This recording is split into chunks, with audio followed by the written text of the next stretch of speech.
currently in the park right now, walking on the pavement, and my feet are getting absolutely charred. Why am I not walking on the grass? Because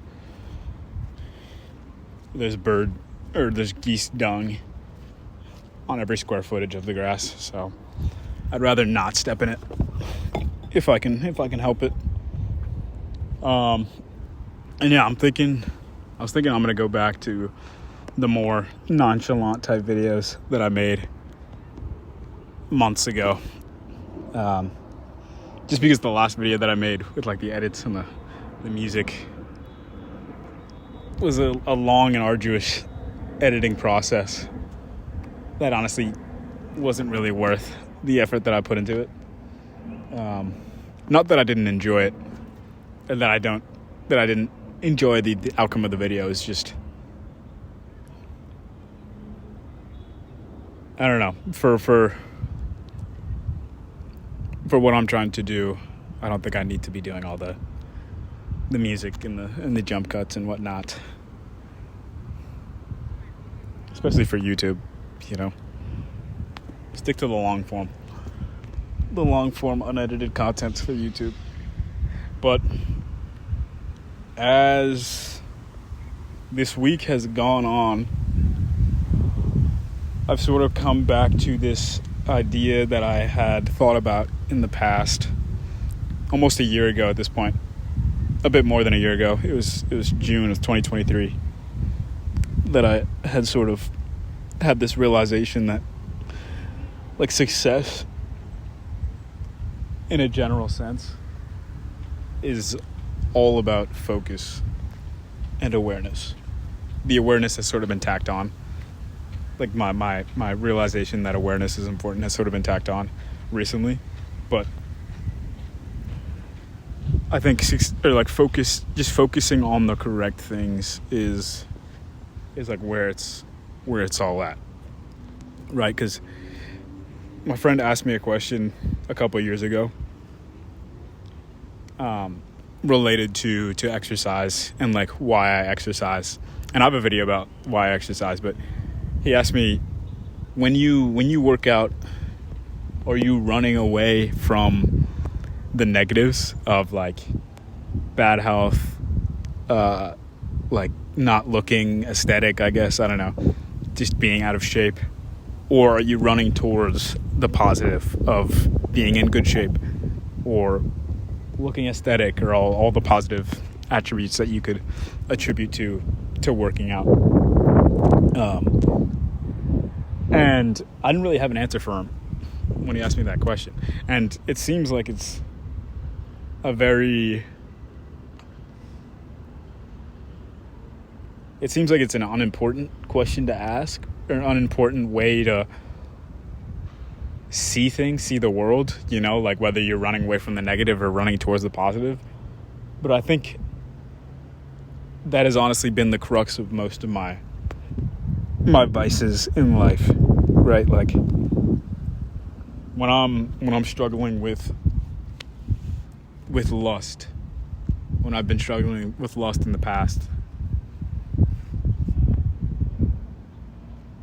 all of my focus is basically on trying to beat that struggle of lust, right? Rather than trying to run towards a life filled with God, you know, God and holiness and doing the right things to sort of lead me in that direction. And I think when I'm focused on all the negative, even if it's in a way that I'm trying to run away from it, I'm still focused on the negative. You know, like I can, like whether I'm saying to myself, oh man, I need to stop watching all this nefarious content or engaging in all these nefarious activities, I'm still putting all of my focus into that content and into those nefarious activities. Whereas if I completely shift my perspective and focus on cultivating a life that is progressively moving towards God and righteousness like, reading my Bible every day, or exercising every day, or just not focusing on all the mistakes that I've made in the past related to lust. And like this can be applied to any vice in general, I think, but like right now I'm just focusing on lust because it's the freshest in my mind. But these past few days, week or so, I really made it a point to focus on not focusing on the bad, if that makes sense.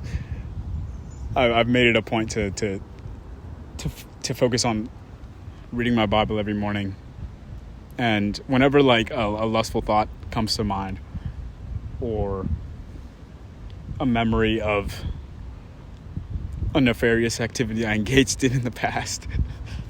I'm being very cryptic, I believe, but you probably know what I mean.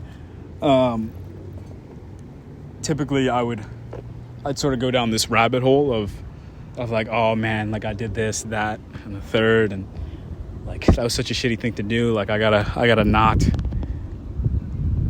be like that anymore. I don't want to be like that guy anymore. I don't want to be like the old Najee anymore. And I think thinking in that way is not serving me at all. Instead, I should be thinking to myself, oh, I want to be like that version of Najee. I want to be this type of person now.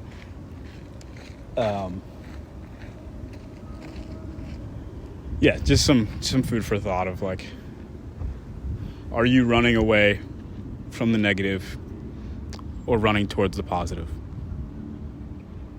And this is sort of a side note, but to connect it to a completely different avenue. I was reading this book, Facing Violence, a few years ago. And basically it's just about what you should do. Oh shit. Just got bit by some sort of insect. Basically, what was I saying? Oh, it talks about what you should do in like violent fight type situations. The first thing is always to just not engage or like avoid those situations at all costs. But like if getting into those situations is inevitable, then he sort of goes through the steps of what you should do. And there's one point he talks about, if like you can't fight, then you flee, right? And if you're fleeing, then you it's not enough to run away. You need to run towards safety, right? Because like if you're about to get mugged by a group of hooligans, and you think to yourself, okay, I gotta get out of this situation by running away from them. 100%, that's the right way to go. That's the right way to start things out. Run away, but you need to be fully cognizant of where you're running to, right? Because if you don't know where you're running to and your only focus is on running away, then it's entirely possible that you'll run into some dead-end alley somewhere and then really get your shit rocked. So it's not enough to just run away. You need to run towards safety. And when I was thinking about that a week ago, I sort of connected the dots and I was like, oh, that makes total sense. Like I can't just run away from my problems. I can't just run away from all these vices that I have. I need to run towards a better life. I need to run towards cultivating better habits, better thought patterns, better whatever. As long as I'm running towards something rather than running away from something, I think I'll be in a good spot. I think that'll be all for now. It's a good week so far. Definitely feeling like I'm going down the right path as of right now. I'll catch you in the next one.